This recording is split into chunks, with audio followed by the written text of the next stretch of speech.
These just keep getting better, to be honest. I'm loving doing every single one of them. We get to talk to the most interesting people, people who are literally changing the world around us as we live in it.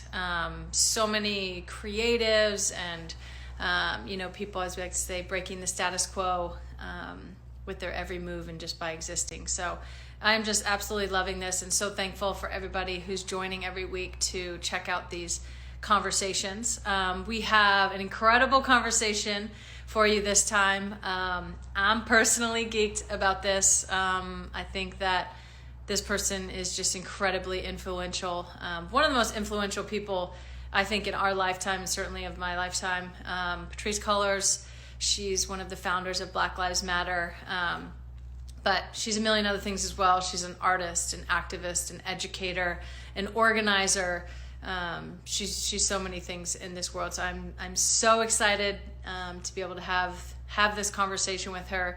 I realized in our other lives, I would bring the person on and then basically just talk over them for 5 minutes. So I thought I'd do some introductions and get things going before we brought the guest on, because everyone wants to hear from the guest, of course. So she will be on in just a few minutes. Reset the table. What is it? Why do we do it? Why have we brought it to the gram? Why have we continued to do it? The first two we did were live. They were incredible. Just a meeting of the minds and people from, different backgrounds and industries, to spark that sort of conversation, to spark innovation. We have this deep desire at Re-Inc to amplify people's voices in the world and ideas and pioneers in the world who are already reimagining the status quo and who are already doing things in their lives to reimagine what this world could be. So we figured in these COVID times, we've got to find a way to continue to do this. And IG Live is proving to be the best way to do just about anything. Obviously, reset the table, coming with cards. Each week we pick one of these cards and this prompts and provokes our conversation. These will be coming to you very quickly. We are so excited to share these conversation starters. Bust it open. You have all these cards. You can do it at a dinner party. There's a bunch of them in here. This will keep you talking for literally days and weeks and years. So these are coming very soon, and they have been the prompts and the conversation starters for all of the conversations that we've had. So stay tuned on these ones. And as always, I've got to get the guest in. And, that's always a challenge for me, but I'm here for it. So let me see where our girl is. Okay, view. Boop, okay, I see her. Let's bring in this.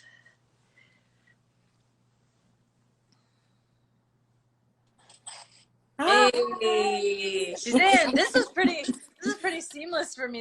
Normally I fumble through like about 10 minutes of trying to. I saw your nervousness. You're like, okay, let me see if I can do this. I know there's sweat under this sweater, but like nobody needs to see it and nobody can see it. So we're good. I'm obsessed with that sweater, by the way. Yeah, thank you. I got it during COVID, and it's like I haven't found that many times to wear it, so it's like every chance I can get to bust it out, I do. Patrisse Cullors, everybody, welcome to Reset the Table Live. How are you doing? How are you? Oh, every day is a new day. Big question. Every day is a new day. I think, being on with you is incredible. Obviously, when I got the note, like, hey, Megan Rapinoe wants to hang out with you, I was like, what? Okay, amazing. So super grateful for this opportunity. But, I think my family's safe. I feel safe. We're all sort of doing, shelter in place. And I'm grateful for that. And I'm grateful that we're all doing well. Good. Yeah, same. I know. I feel like I haven't found a way to ask how people are doing that seems appropriate for the moment. Every time it's like if you launch fully into it, you're like, little too much. This is just an email and I'm just asking how you're doing.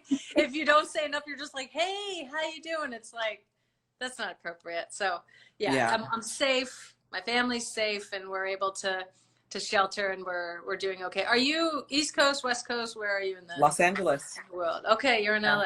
Nice. California. Okay. All right. People were wilding at the beaches a little bit this weekend.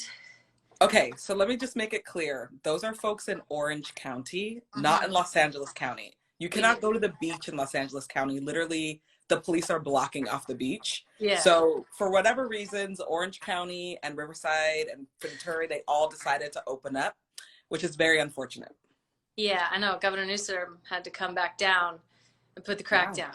I know. Just like, I'm not sure what people aren't understanding about this time, but it's a lot. But unfortunately, it's a lot. You know, I think there's something to say about, I think people who are born and raised in this country, in America, have a lot of feelings about individuality and, quote, freedom. And I think what happens when, if you talk to other people around the world, they're like, oh, we get it. Like, we've lived in these kinds of crises, right?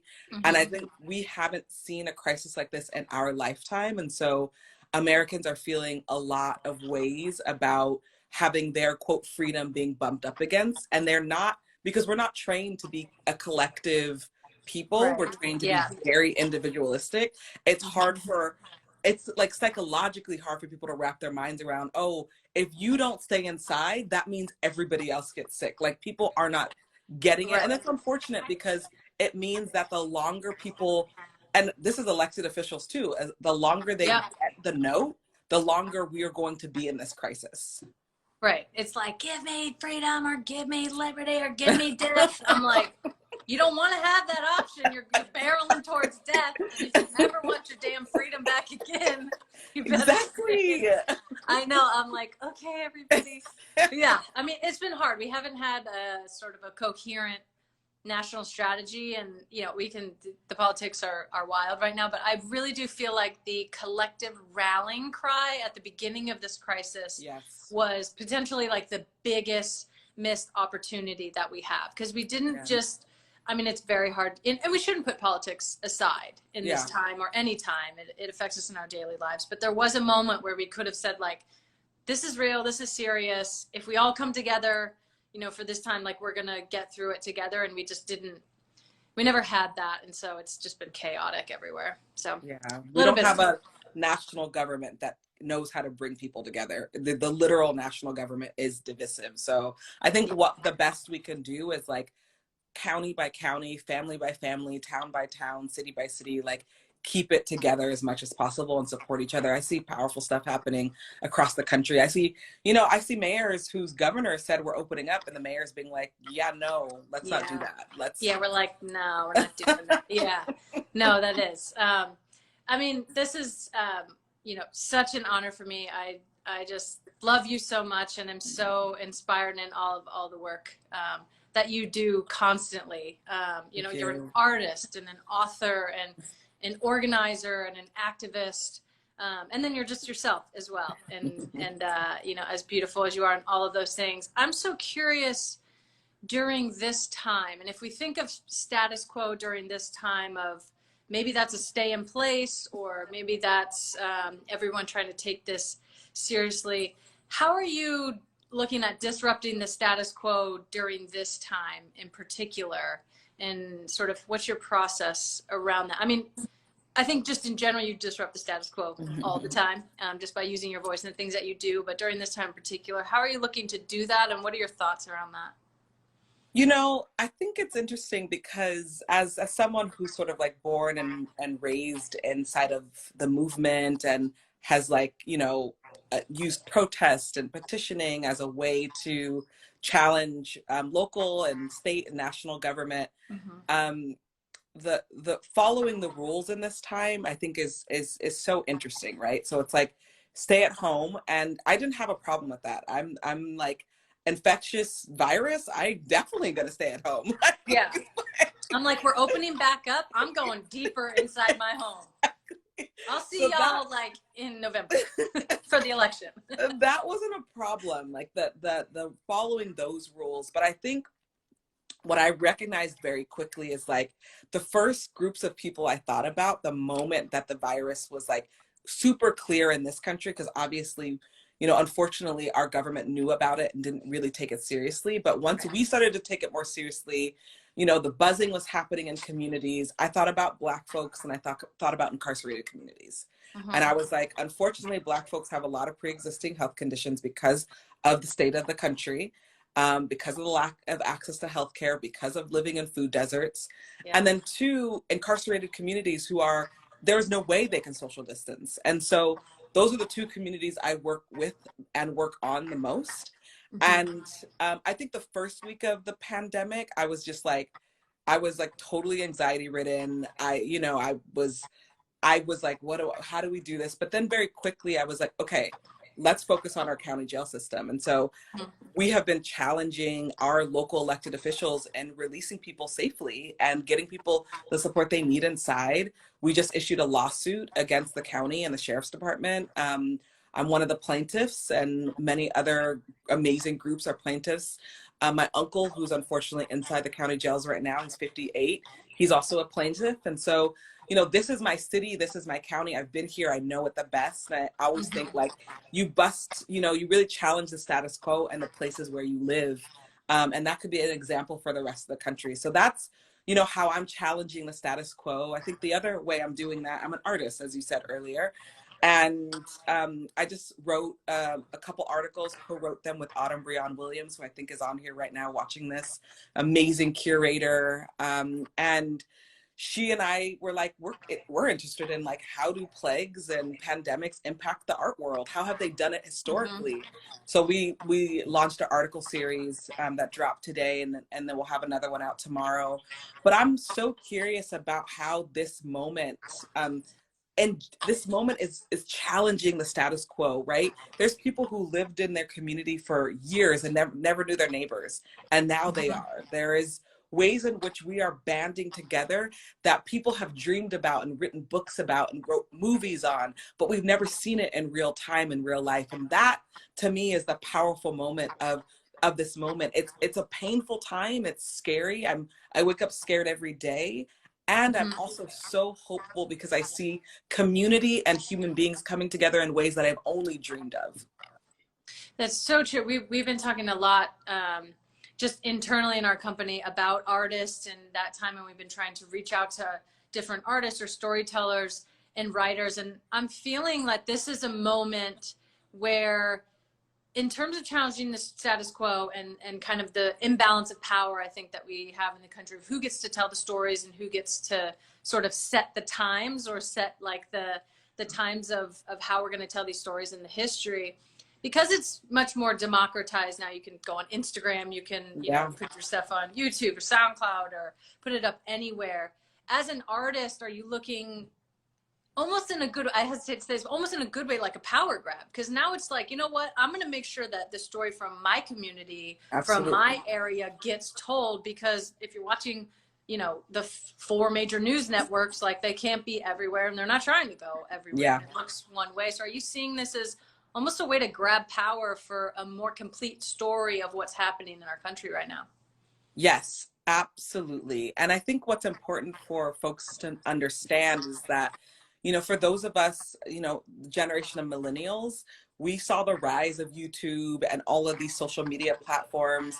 And I think we very quickly understood them as megaphones for our issues. So our, you know, media outlets were not talking about us, were not checking for us. And so we went to Facebook, Twitter, you know, Instagram, now a younger generation using TikTok to actually amplify what we think is important. And honestly, what we think is important is usually what the community around us thinks is important. Exactly. And so this is a moment that we can grab people's attention. I'm so impressed with the use of IG Live. Like, I'm so impressed with the use of, you know, TikTok. I'm not gonna get on TikTok. I'm too fucking old for TikTok. I'm not even interested. I think it's cute though, but I'm not interested. I'm like, I think I'm just past it. I can't. I don't know how to do it. I'm like, I've struggled getting someone on IG Live. I can't be doing I'm like. I've watched it and I think it's so cute. And I'm like, yes, that's for that generation. Go for it. But I For think for sure. me, like, I'm just excited about how we take this moment, the opportunities to amplify what's happening, and we're using social media to do that, and it's incredible. Mm-hmm. And I think of that in terms of like changing the access to power too. I think a lot of people just, and I think honestly, people are made to feel, especially younger people or minorities or whatever, maybe made to feel like everything's just so difficult to try to get involved. So I'm just not going to get Yeah. involved. Do Yeah. you see this as a time, and maybe through social media, or maybe just being more involved in your community, as a time to like tip the balance of power and change access to that power? And how can people in communities or young people start to do that? Like, I think some people just don't even know like where to start. Like, where would they go? Where do they start? Sure. I mean, I think there's a couple things that I'm clear about in this moment. And I always tell this to people when I'm like out speaking and mentoring younger folks and younger activists and younger artists. What's the thing you're most passionate about right now? What are you feeling most moved by? And I promise you, there's probably an organization or a collective that's already working on that. So join them. If in fact in your town, in your city, in your place, there is nothing, you don't have access to any of those folks, start it. Start it yourself. There's a reason why Alicia Opal and I started Black Lives Matter. It wasn't because there wasn't, Black organizations, but there were not Black organizations led by queer women talking about feminism and challenging the status quo on which what we've seen historically around, very Christian male Black church figure. That was not going to be our that wasn't for us. It was clear it wasn't for us. So we created something that was for us and for a generation of us. And so to me, I'm most excited about, criminal justice reform. I'm most excited about abolition. I'm most excited about art and art making and social practice. And so I create those spaces and I join spaces that are doing that work. In Los Angeles, that's Justice LA, that's Reform LA Jails. I have an art gallery with two other curators called the Crenshaw Dairy Mart and Inglewood, and we actually launched an artist relief fund, and you can find it on CrenshawDairyMart.com. We worked with Four Freedoms and Curb and Justice LA to also look at artists. I think it's so important that the artists are not left out of this conversation in this moment around how we reimagine a new world. I think artists have to be at the center of that because the artists are actually the ones that are usually paving the way about how we get rid of the old, how we challenge what happened in the past. And so right now is the opportunity. We have the opportunity as artists and creatives to literally imagine a new world and then build that new world. It's wide open for us. Literally nobody knows what they're doing right now. Nobody. We don't. It's like we are That's just clear. sort of like we're just trying to figure it out, and that's okay, right? That's okay. But what we do understand, what we do have is our imagination, and our imagination can take us very, very far in this moment. But that's the heart of everything, is the imagination to even start thinking differently. And I keep thinking about like the storytelling aspect and just how the full story really is never told until you have everyone there. So it's like almost even in this time, like without people like you, we wouldn't have, maybe known, okay, incarcerated people right now are at such a higher danger. And people might think, well, wow, they're doing their time or whatever, there's like crass people. But it's also like, okay, well, this is affecting everyone in this time. So it's like, how do we get everyone's story to the table? Because ultimately, like, that helps everyone, because now we know more and we know more about all these communities, instead of being at the point now where it's like, oh my gosh, people of color are being disproportionately affected by this. Well, yeah, it's because of years and years of redlining, like you said, food deserts, and being put in this position. So I always look at the storytelling piece and the artist piece of like, why would we only take the science? Why would we only take the journalism? Why would we only take these parts when like all of it is going to affect how we choose to come out of this? Because I think it's become pretty clear now, like, we're not going back to whatever pre-COVID was. Like, that shit is dead and gone. And insofar as we don't have a vaccine or drug therapies, it's, the world is going to look very different. And like, I'm just trying to imagine what that time looks like. And it is time away from each other, and it is time more distance, and everybody in this time has turned to artists, Yeah. whether that's TV shows or music, Yep. or, you know, to just put something, because we can't really put the words on it. Like Yeah. it's so difficult in this moment, but the artists are just like, we got this.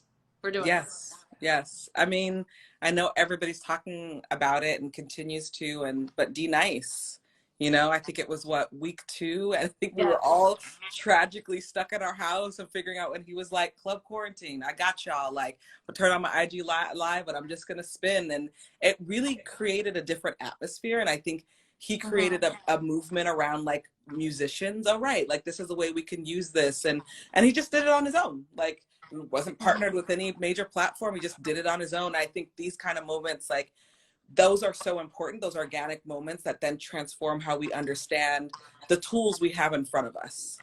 Mm-hmm.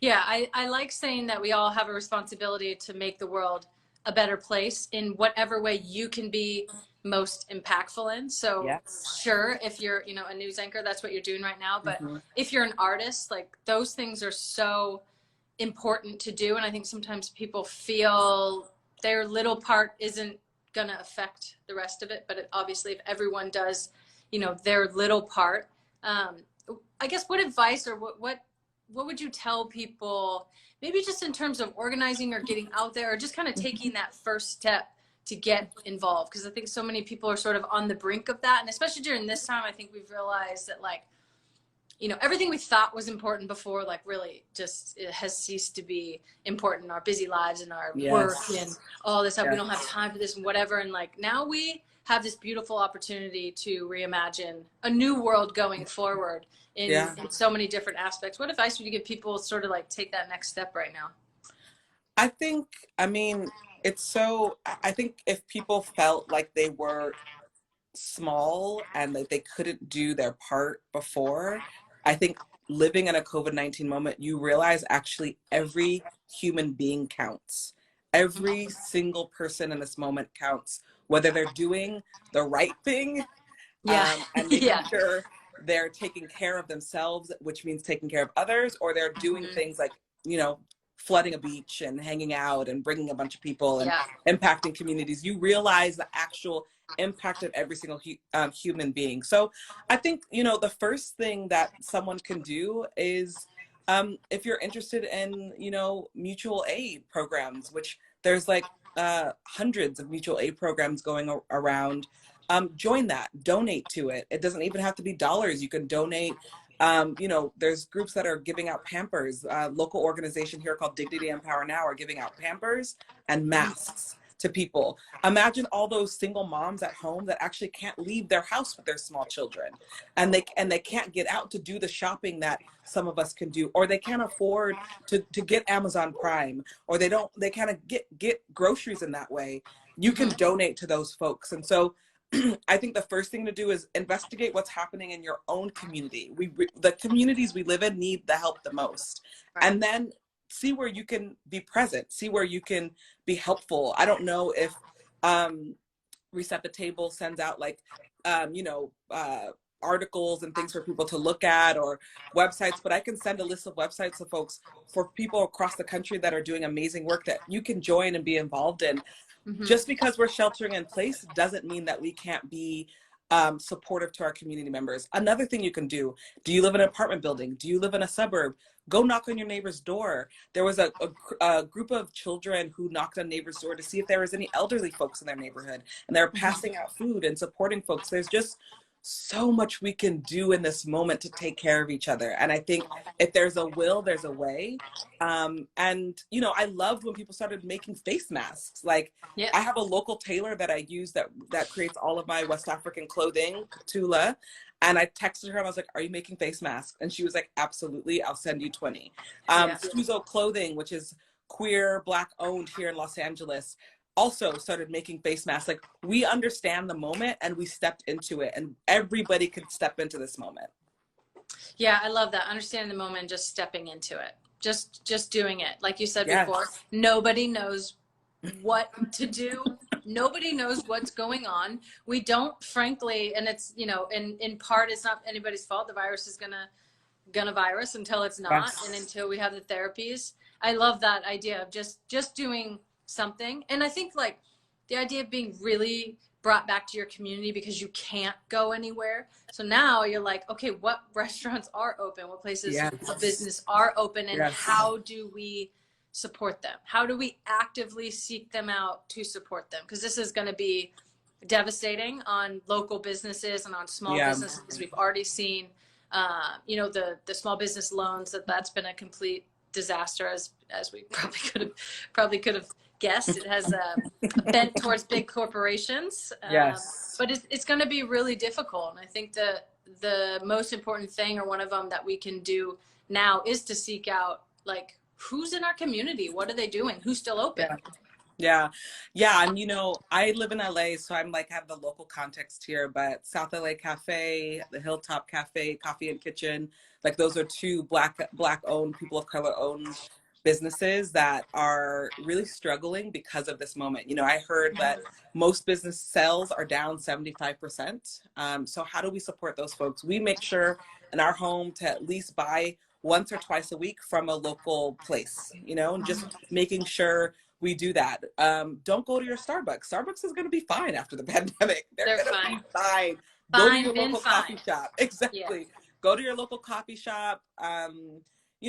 Think about the people who are going to be most impacted and then reach out to them, support them. You may be that person. You may know the people in your community. Maybe it's getting a group of folks together and thinking about what can we do? What skill set do we have and how can we bring it? Do I have a car that I can, drive food around to elderly folks? Like there are so many things if you just take a moment to kind of reimagine what that looks like.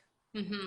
And I think too, the idea that like, give what you can, and then if you need something, you can ask for it as well. I think sometimes people thinking of volunteering like, I have to volunteer 100 hours a week, and I got to give my whole life. And it's like, no, if you think about the whole community working together and sort of working in synchro with each other, if you need to give, then give. If you need to be given to, then you can have that as well. I think that's really important for us to understand and to start to trust each other, that we can do that as a community for each other. Yeah, that's absolutely right. That's absolutely right. Yes, I mean, one thing I'll just say to that, what you just mentioned, like, because we know that mental health is really impacting people. Like people's mental health is really, they're having a hard time right now. I know I'm having a hard time emotionally and mentally. I know other people are. So yes, please reach out. It's not just about giving, it's also about receiving in this moment. Receive care, up your therapy sessions if you need to, up your friend, Zoom time, talk time, FaceTime time, like whatever you need to do to make sure that you're safe and healthy, reach out to your team because they exist. And I think that is like a very, very critical thing to say to folks. I think so too. I mean, I think obviously from a physical standpoint, but from a mental health standpoint as well, I think this time has brought very much to the forefront of our attention. We are only as healthy as a community, as a family, as a country, as our weakest people, as our most sick people, as our most healthy people. It's like this virus obviously knows no bounds, but we can take that, extrapolate that into so many different parts of life. And so for us to, I think we've just become the world's become so big and we're traveling everywhere and it's become so busy, but like ultimately you're one human being in one body. Yeah. And it's like you live probably in one place and you see that sort of idea that we can't escape the fact that we're all in this together all the time. Yeah, that's exactly right. It's really important. Yeah, I mean, I keep coming back to this idea that we have an amazing opportunity to change things, like really, truly change things. We have an election coming up, obviously, pray to God that will help and change. But I think that we are seeing that the real power like lies within the people. Yeah. And it's in the communities and it's in our healthcare workers and our essential workers and all of that. So I'm hoping that people are taking this time to like allow themselves to imagine and to use their imagination to what do you want this world to be? Not, oh, that's never going to happen, or we couldn't do this, or like we can do this. And I hope that that's bringing you know, people a sense of purpose and allowing them to reimagine the world in a little bit different way. Absolutely. Absolutely. Well, I would keep you on forever, but we're so thankful for you to come on and have this conversation. We'll put all your info up and everything. Everyone should go read everything that you've ever done. We love you so much. You are such a force in the world. Thank you. And This was so amazing. thankful. Yeah, we'll have Thanks to get for you Reset out. the Table. Once all this lifts, we will eventually be having live events again, and you are always welcome at any of those events, of course. Thank you so much. All right. Thanks, all the audience folks who came through. Y'all were lively on the chat. Yes, they were. I was trying to read it hard. The comments are hard to keep up on. Thank you, Megan. Really appreciate you. Thank you so much. Have a good day. Okay, bye. Bye-bye.